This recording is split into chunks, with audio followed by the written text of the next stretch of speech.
Soekarno dianggap kooperatif karena Soekarno sebenarnya ingin tahu kan apa maunya Jepang ini, bukan tidak membantu sesungguhnya. Oke, kami akan membantu di kantong waktu Jepang, sepanjang pihak Jepang menjanjikan kemerdekaan.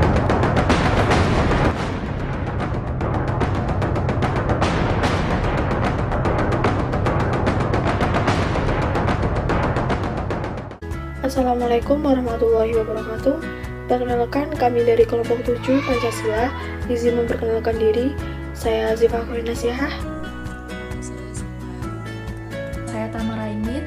Saya Tiara Fitnatasari Ayuningrum. Saya Vita Bella. Saya Yuli Astika. Saya Yunita Nurkumalasari.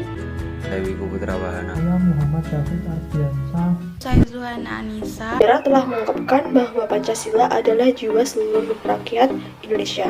Sebagai dasar negara seperti tercantum dalam Undang-Undang Dasar 1945, merupakan kepribadian dan pandangan hidup bangsa. Awal kelahiran Pancasila sebagai dasar negara dimulai pada saat terakhir pendudukan fasisme Jepang di Indonesia, sekitar tahun 1942, di saat tentara Jepang di Asia Tenggara sudah mulai terdesak oleh tentara sekutu. Tahun 1943, kekuatan tentara Jepang sudah mulai rapuh. Dalam kondisi yang sangat terdesak seperti ini, menimbulkan Jepang berubah sikap politiknya terhadap negeri-negeri yang didudukinya, termasuk terhadap bangsa Indonesia. Jepang melancarkan politik merangkul bangsa Asia dengan memberikan kemerdekaan. Dalam kesempatan yang baik ini dimanfaatkan oleh tokoh-tokoh bangsa Indonesia untuk mendesak pemerintah Jepang juga memberikan kemerdekaan kepada Indonesia. Dalam rangka mempersiapkan kemerdekaan Indonesia pada tanggal 24 April 1945, dibentuk Badan Penyidik Usaha-Usaha Perlengkapan Indonesia atau BPUPKI atau Dokuritsu Zenbidyo Sakai. Badan ini diketuai oleh bekas Ketua Bujuk Tomo, yaitu Dr. Rajiman Widyodiningrat. Ia ditemani oleh 2 wakil, masing-masing seorang berkebangsaan Indonesia dan seorang berkebangsaan Jepang.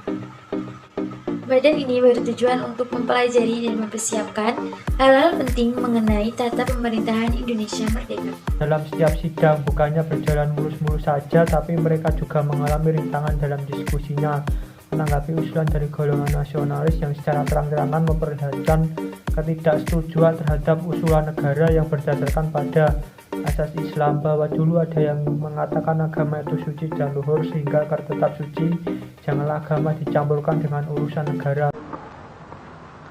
Maka oleh karena itu saya ingin memberi judul kepada amanat saya tadi. Panca adalah 5. Usulan dasar negara baik berasal dari golongan nasionalis dan golongan Islam berlangsung dengan perdebatan panjang sampai tanggal 1 Juni 1945. Pada tanggal 1 Juni 1945, Soekarno menyampaikan pidato yang cukup panjang sekitar 21 halaman dihadapkan dengan sidang penyidik. Pertama kalinya ia memperkenalkan apa yang disebut dengan Pancasila. Sekaligus beliau menyatakan bahwa Pancasila ini dapat dijadikan asas kefilsafatan. Tokoh-tokoh nasional yang mengusulkan dasar negara Indonesia yang dilaksanakan oleh BPUPKI pada sidang pertama tanggal 29 Mei sampai 1 Juni 1945. Mr. Muhammad Yamin di tanggal 29 Mei 1945 mengusulkan 2 rumusan dasar negara. Secara lisan, yang pertama, peri kebangsaan, peri kemanusiaan, peri ketuhanan, peri kerakyatan, dan kesejahteraan rakyat. Secara tertulis, yang pertama, ketuhanan yang Maha Esa, kedua, kebangsaan persatuan Indonesia, yang ketiga, rasa kemanusiaan yang adil dan beradab. Rumusan dasar Supomo yang disampaikan saat sidang BPUPKI yang digelar pada tanggal 31 Mei 1945.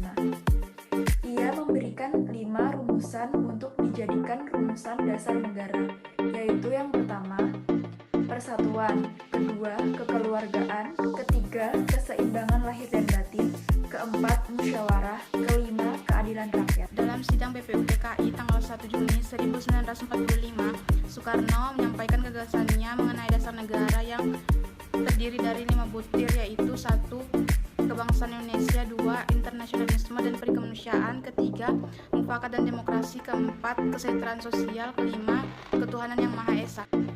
Sejarah penetapan Pancasila juga dilakukan melalui proses yang panjang. Rumusan Pancasila terdapat dalam beberapa dokumen seperti Piagam Jakarta dan pembukaan Undang-Undang Dasar 1945.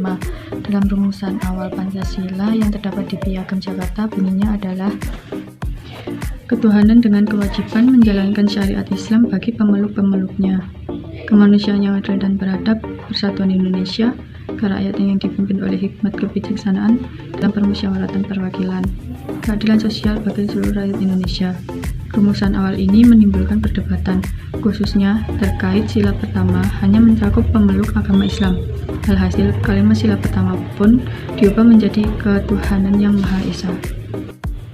Dari latar belakang sejarah perumusan Pancasila dapat kita ketahui bahwa terbentuknya suatu dasar negara membutuhkan proses yang panjang dan juga penuh dengan pertimbangan.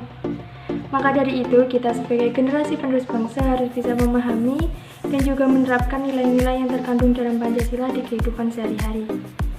Sekian dari kami memohon maaf apabila ada salah kata atau perbuatan di dalam video yang kurang berkenan di hati teman-teman. Terima kasih. Wassalamualaikum warahmatullahi wabarakatuh.